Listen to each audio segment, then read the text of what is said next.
Hello, I'll be showing you what our task detail page looks like for sync, translate, and dubbing. Task detail page is a page where you will be seeing all of the details about your file inputs and outputs, revising a new file, writing a memo for your file, detail card, and downloading the result file. First, let's see what the sync task detail page looks like. So the graph here shows what we have done so far. So what this means is that we have put this media file as an input and created an English subtitle file for that media asset. If you want to download this subtitle, you can just click download icon on the right side. But there could be cases where you want to create a new subtitle file for that media file, but based on a different configuration. In this case, you can click this add new sync revision button, edit the configurations, and click add. And then you will be able to see that your changes have been reflected. When you click on the output result card, the detail card slides in. The detail card consists of the detailed information about your output, the three buttons such as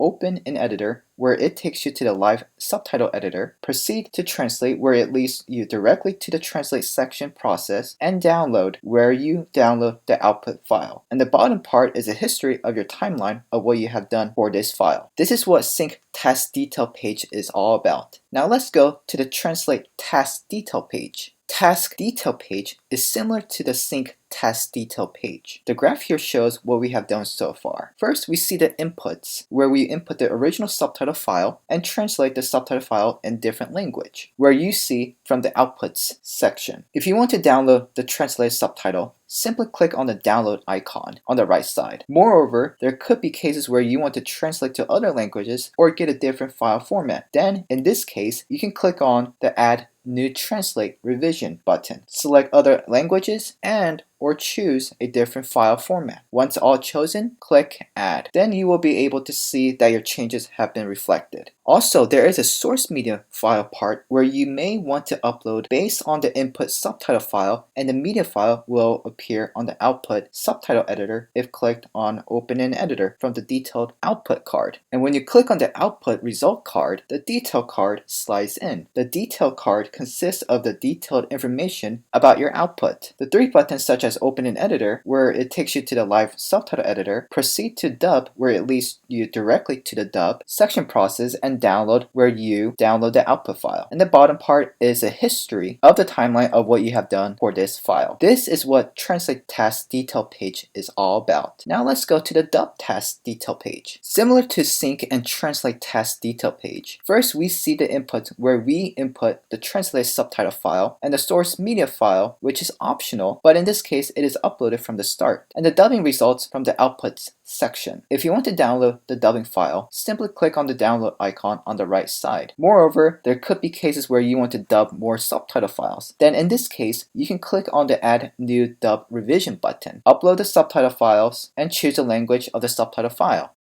Once all uploaded and chosen, click next. Then you will be able to see the outputs page to configure your output file and see the changes after the process has been completed. This is what dub task detail page is all about. And overall, this is how our task detail page is all about. Thank you.